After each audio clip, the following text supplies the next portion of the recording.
Do you play an instrument? When I think of playing one, I generally think of a flute or a trumpet, or maybe a violin or saxophone, something you lugged back and forth in grade school. Well, why not go big? Join us as we discover stationary instruments that add pomp and circumstance to our lives, today on Hometown.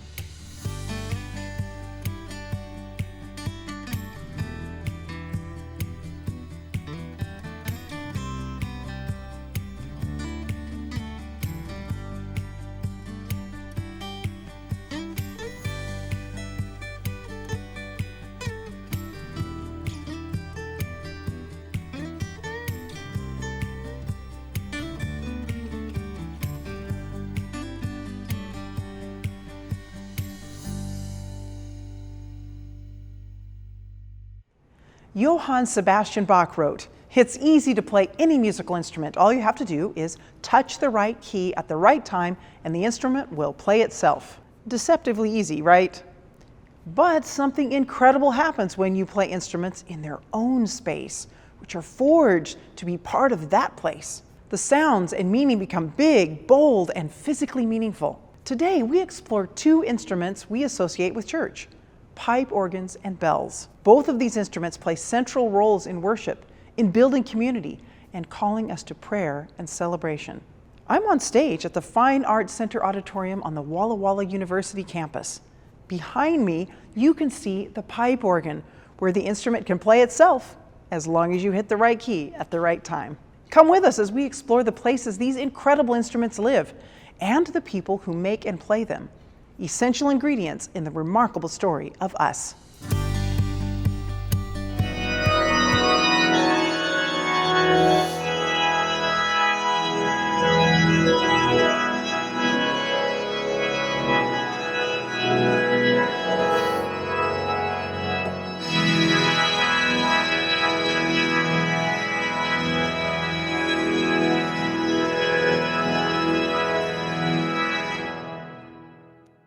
Beautiful. Dr. Kraig Scott, welcome to Hometown. Thank you for being on the show.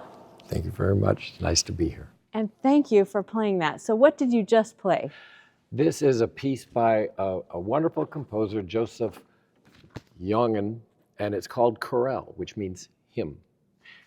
He's a Belgian composer, and I've got Jongen on the mind these days because my good colleague Brandon Beck has me working on a big four-movement work by Jongen for orchestra and organ. It's a piece I've wanted to play since high school, and this is the very first time I've ever gotten to play it. We did the fourth movement for church alumni weekend just a couple days ago. Well, fantastic. Well, thank you so much. And today, as we talk about big instruments in our town, this here at the Walla Walla University Church is one of the largest what?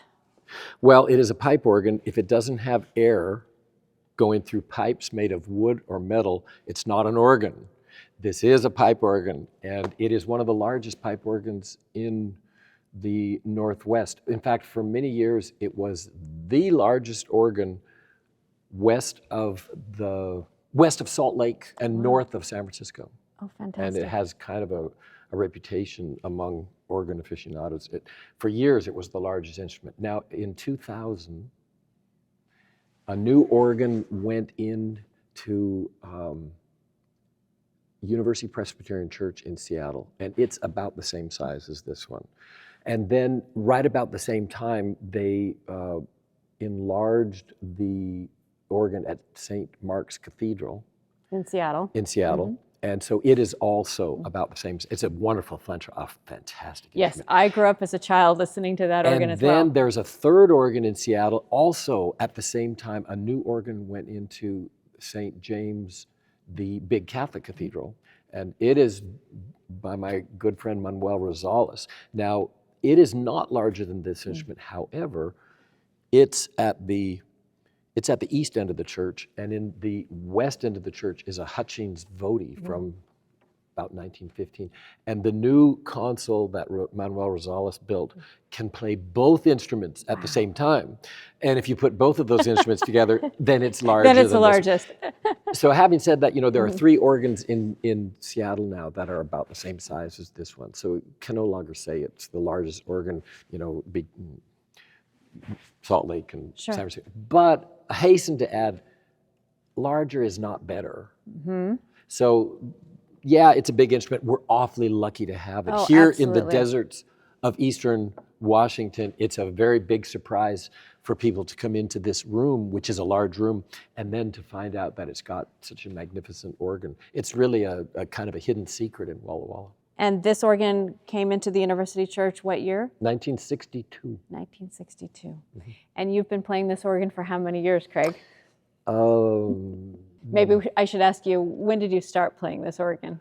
The answer is 45 years. 45 years. I came here as an undergrad in 1980, so I've been playing it since then. However, I started playing it a little bit earlier than that, because when my sister began college here in 1975, I came down and met Malvin West and started taking lessons from him. He was So that organist at the time in here. 75, Okay. I started taking lessons from him on this instrument, although he would occasionally meet me in Seattle. That was far closer. We lived in Vancouver, British Columbia.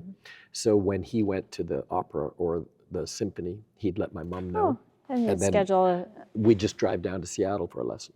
It was much closer. When did you first start loving music, appreciating music? How old were you? I can't remember a time that I didn't love music or be deeply affected by it. But I started piano when I was 4 and violin when I was 6, and then organ. I was very interested in the organ, started at about 11. Why? It was capable of such, well, you just heard that, The such grandeur. amazing sounds. But then again, it also is capable of such intimate and beautiful, quiet sounds.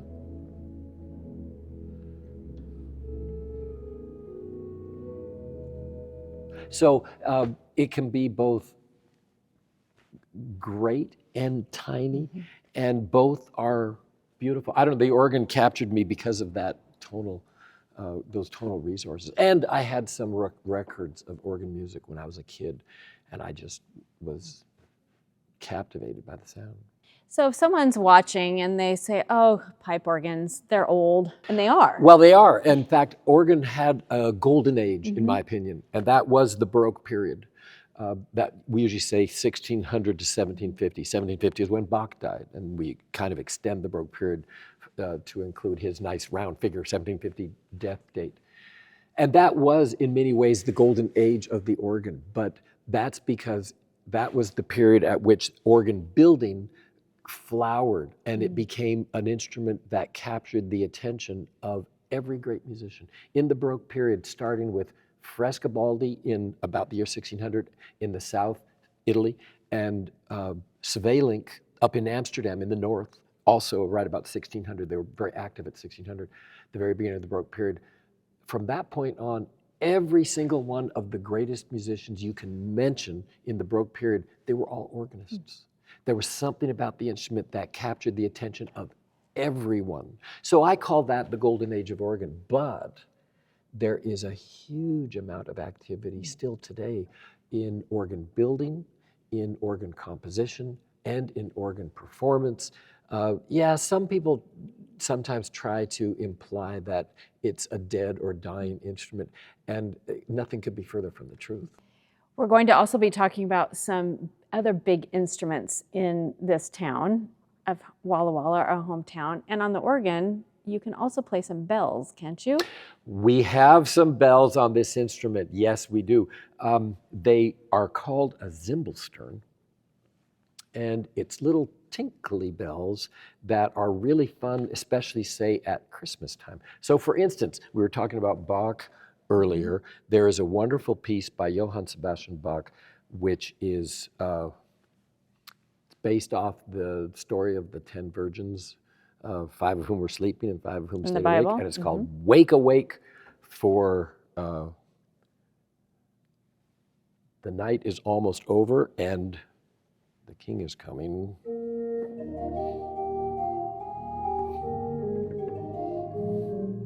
Recognize that is very well known. And the Zimbelstern, which are bells, make a really nice addition.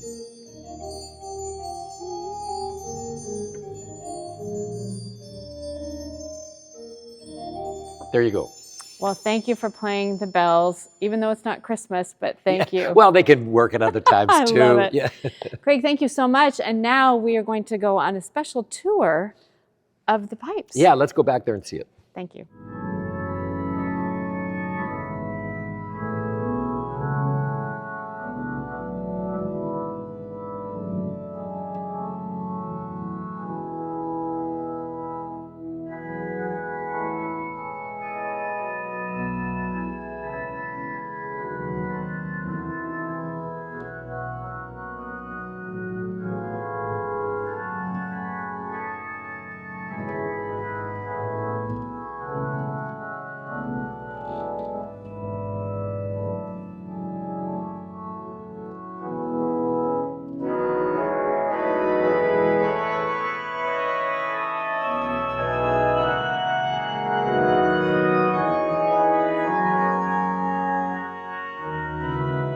If this organ were to be purchased today, what would the cost be? Well, actually, that's an interesting question, and I happen to know pretty much the exact figure because recently the Cassavant Company was here. They surveyed the entire instrument, took careful note of its condition, congratulated us on the care with which it's been preserved. The reason they're here is because we need to get a new console. But they gave us a really good report on the instrument, and they said that replacement cost today would be $3.5 million. $3.5 million. Wow. And originally, when it was purchased in 1962, it was actually half and finished in 66. But when it was purchased, the complete cost for those 2 installments was $110,000. Wow. That is called a good investment. Absolutely, absolutely. And the people who have come through this school, who have come from the community for concerts, we've had Walla Walla Symphony, Messiahs performed here, and to have this instrument and to have you as organist, you've brought a lot of joy, Kraig, to so many people. And as you mentor students and teach them, thank you for doing that. It's my pleasure. Thank you. Well, thank you for being on Hometown and sharing your big instrument with us. Yeah, it's really a hidden gem of the Walla Walla Valley. More people should know about it. We're lucky to have it here. Absolutely. Well, thank you. Keep Thanks, up Julie. the great work. Thank you. I am here with Father Daniel Reese from the Orthodox Church here in Walla Walla. I'm so happy you're here with us today. Thank you, Elaine. And Father Daniel is a bell maker. And has done that for quite some time. Tell me how you got into making bells. Well, just to clarify, I used to be a bell Okay, maker. you're used to be a bell. Now yeah. you're a full-time priest. Priest, Yes. correct, yeah. In the early 2000s, my best friend, his name is Innocent, and he was our deacon, Deacon Innocent. He worked for Mark Anderson at the Walla Walla Foundry. Yes. And he left because he developed allergies to copper. He found out eventually. But if he worked outdoors, then he was okay. And he wanted to stay in foundry work. Yeah. And so we had just become Orthodox Christian at that time. And so he wanted to blend his faith and his professional craftsmanship.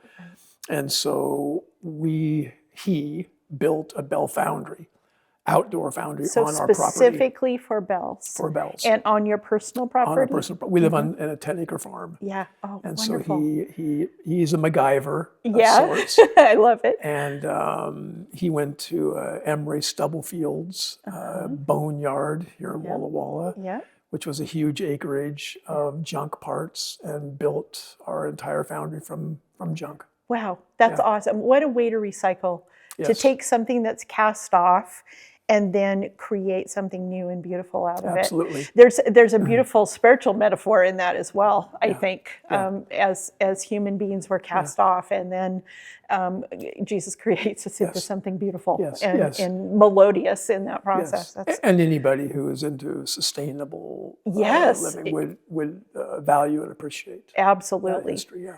Absolutely. So how is this done? How do you take the garbage and the cast off and create something beautiful like that? What's the process? It's called, it's one of the most ancient processes. It's called lost wax. And so we make a wax replica of a bell. What kind of And wax do you use? Like a paraffin or? I don't exactly know what the kind of wax was. It was used commonly in the foundry. And then Innocent is a consummate artist. And so he does all of the iconography and the design work that goes in the bell on a flat surface. And then he peels it off and applies it to the bell. Oh, And wow. then we spray on a layer of investment material. Sometimes it's called ludo. It's a kind of a plaster. And about half-inch thick. Then we immerse that in a huge container and pour in many pounds of that same investment material to create a huge mold. Then we put the mold in a kiln, fire the kiln up. The wax melts after many days out the bottom, hence lost wax process. Yes, that makes sense. And then once it is reached its proper temperature and all the moisture is out of the mold, we take the mold and we put a lot of weight on top of it, and we pour liquid bronze into the mold. And we would buy our bronze ingots. They look like gold ingots from the Walla Walla foundry. And he built a blast furnace that was propane driven. Yeah, I bet it was hot. You have a layer of charcoal. We called it coke. Coke, bronze ingots, coke, bronze ingots, and it's fueled by two huge propane burners and gets up to many thousands of degrees. And and has a huge ladle, depending on the size of the bell. And that's liquid bronze, and you pour it in, and it hardens almost instantly, and you crack open the mold, and then you go to work on the bell. It looks exactly like the wax mold looked. And you use everything from big grinding tools down to almost little dental. Really? So you just get that detail and that finish on the outside. How long does this process take? Depending on the size of the bell, you can do from the beginning of the wax process. It can be in the kiln for several days to reach temperature. Once you break it out and start grinding on it, a small bell you could probably do in 2 days. A large bell could take a few weeks. So tell me a little bit about in Orthodoxy.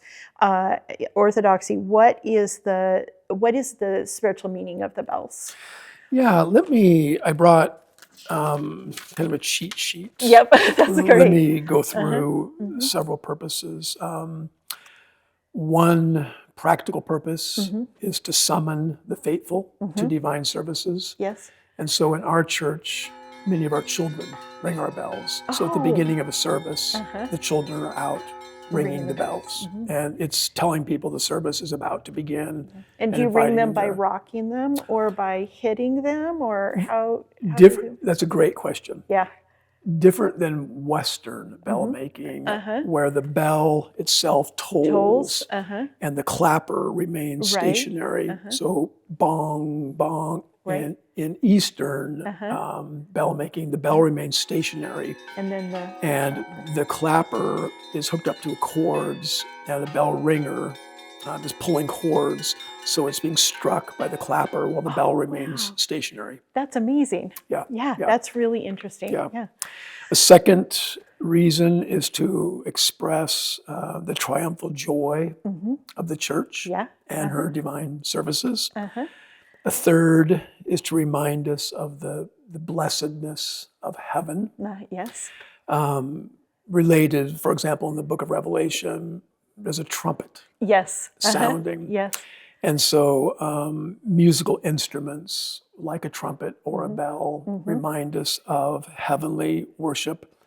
Our worship tries to be, or purports to be, or is Yeah. a reenactment of what we consider to be heavenly worship. And so it just helps the participants, the parishioners, feel that sense of involvement. Right.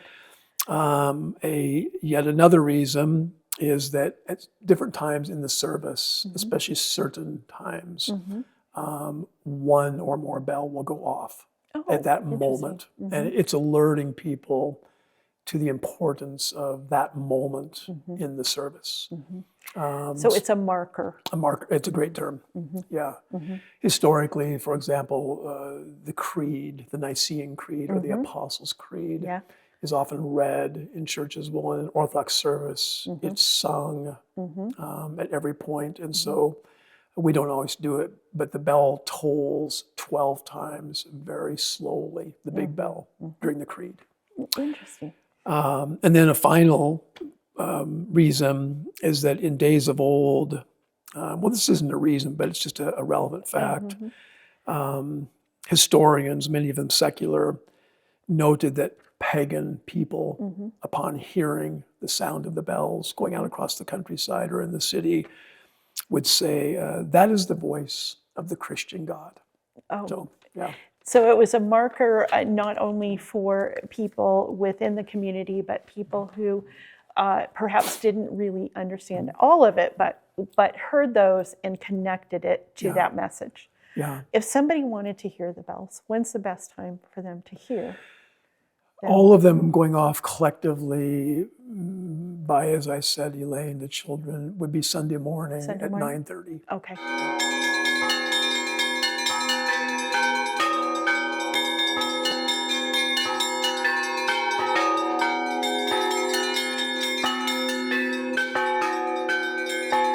Thank you so much for taking your time today. What pleasure. a pleasure it My is. pleasure, yeah. We've known each other for many years, so it's just delightful to hear about this, and I have always admired the work that you guys do.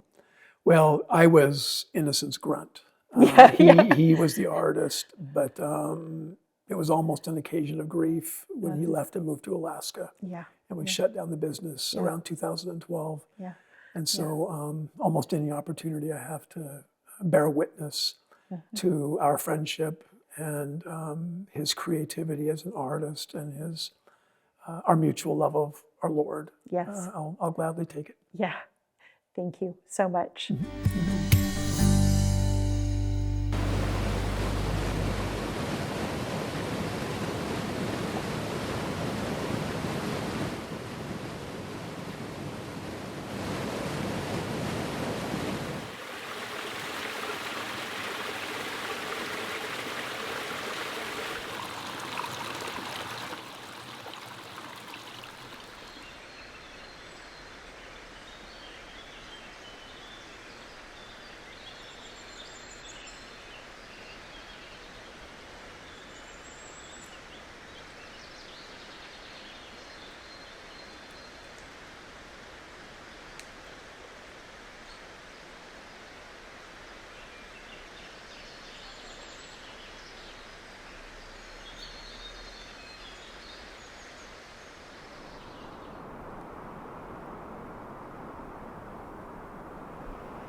Music is a powerful thing. It can reduce stress and anxiety, it can improve your mood, and it can enhance your focus.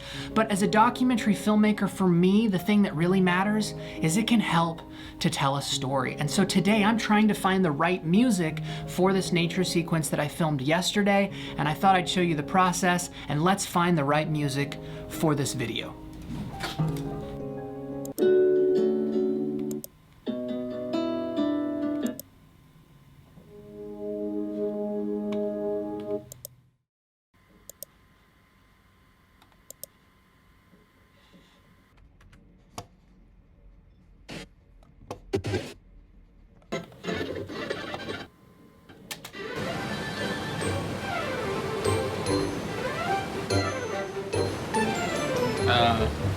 That is definitely not the song.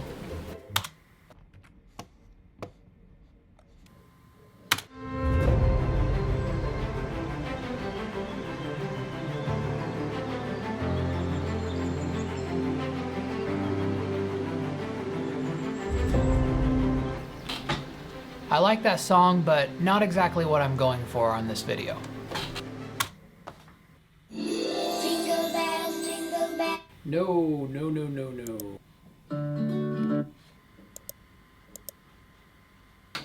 Okay, so I think I found the song. Let's watch it all the way through.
Absolutely incredible.